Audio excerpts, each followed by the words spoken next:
Chapter 9, Benjamin Franklin. Alright, so we're going about Ben Franklin this week. And happy Bruins Day! Yeah! Ben Franklin invented the Boston Bruins, little known fact. No, that's not true. He did not do that. It is Boston Bruins to school today in Wareham Middle School. It's Boston Bruins Day because it was opening day for the Bruins. Benjamin Franklin was born in Boston, which is great, except he probably hates the memories there. He had a very bad relationship with his brother, who kind of raised him like a dad. He had a dad early, but when he was a teenager, he was forced to become an apprentice to his brother, and was treated badly and beaten by him and things like that. So he moved to Philadelphia, and that's why he's a Philadelphia guy. Loves Philadelphia. He was treated well there. Became one of the richest men in the colonies, certainly the most famous, kind of like the Einstein of his day for his work in the electricity field. He didn't discover electricity, but he conducted a lot of experiments with it and proved that lightning was electricity in nature. That was his real gift to the scientific community. Very ingenious man, invented a lot of things, always thinking, a Renaissance man, if you will, though certainly not in the Renaissance.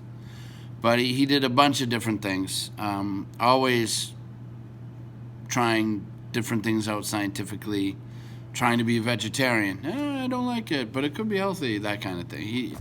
He tried everything scientifically. So that was a good thing. Wasn't very good with his family. I'm not sure it's going to mention that. Didn't have a good family life. Didn't have one when he was a kid, and as an adult he didn't either. It was mentioned how he never talked to his son again after he stayed the governor of New Jersey and sided with the British in the American Revolution. Even after the war, they never made up. He also did some questionable things too. There's a lot of interesting things about Benjamin Franklin. I know one of them was that they found a lot of dead bones in one of the houses that he stayed at. There's no proof he left them there. And even if he did, it would have been probably for scientific experiments. People used to have to use bodies that now, people donate their bodies to science. Back then, they didn't do that. They had to dig them up. So I know. So technically, after like a couple hundred years after he had lived, he was put on a possible murder investigation. But again, like I said, it's silly. There really was. It's just technically. I saw that once. But another weird thing is he technically owned slaves. Benjamin Franklin did. And if you just leave it there, it makes him seem like some of our other great presidents, or he wasn't a president, but a great historical person. But that wouldn't be fair to Ben. Benjamin Franklin did own slaves and then realized slavery was wrong and freed them and started the first abolitionist group to try and get slaves free. So he fought and worked hard for slaves to be free, and he freed his own slaves and had them work for him and paid them. So technically he owned slaves. Doesn't really tell the whole story. So you got to be careful about that in history. See, even Ben Franklin owned slaves. Yeah, but he did the right thing and tried to stop slavery. All right, so just so you're aware, there was so much about Ben Franklin that this book, it would take books and books and books. So I'm just going to read these to you now, and we'll figure it out. All right.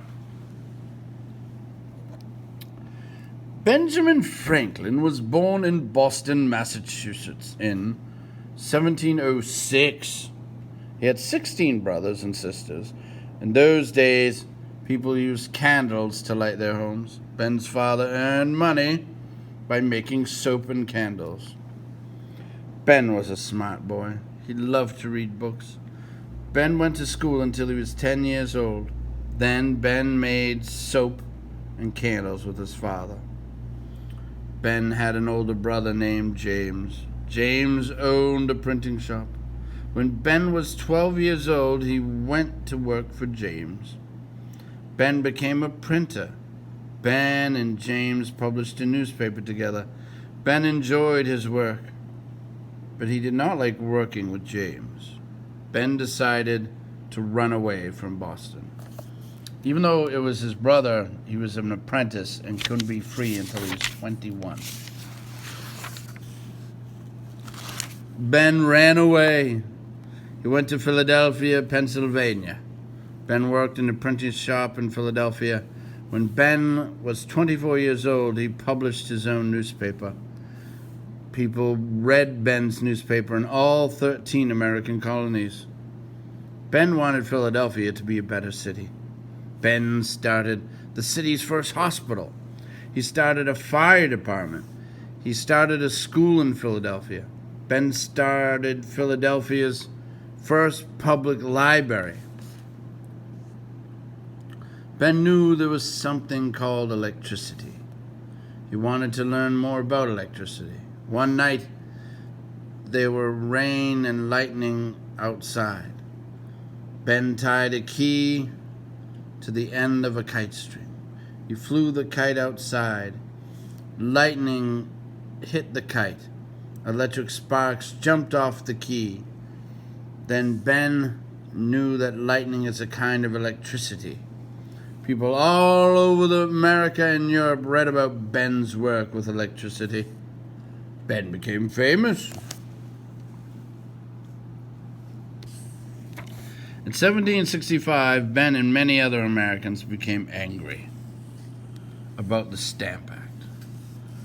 Ben traveled to Great Britain. He spoke to Parliament about the Stamp Act.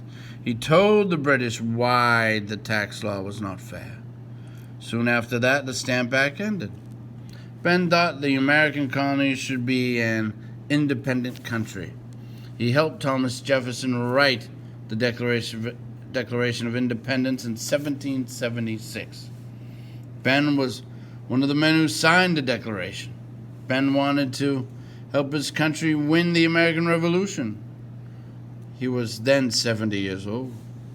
Ben went to France. He asked the French people to help the Americans fight. France sent soldiers and ships to America, to the American colonies. France helped the Americans win the war. In 1787, Ben was 81 years old. He helped write new laws for his country. The new laws were called the Constitution.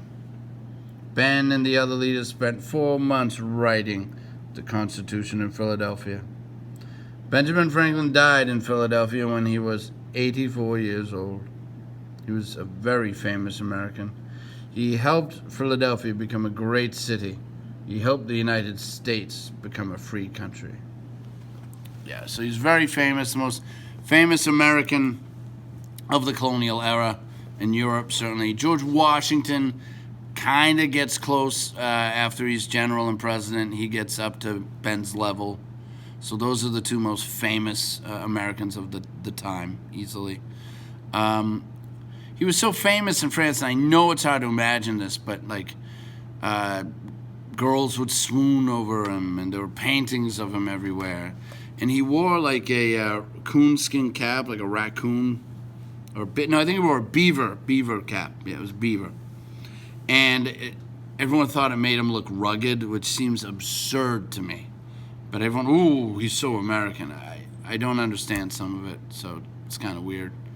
Oh, Ben Franklin. Like, I don't get it, but he was very famous, and he was a great person. All right, I'll leave you some videos to learn about him and some work, all right? Have a great week. Bye. And go Bruins!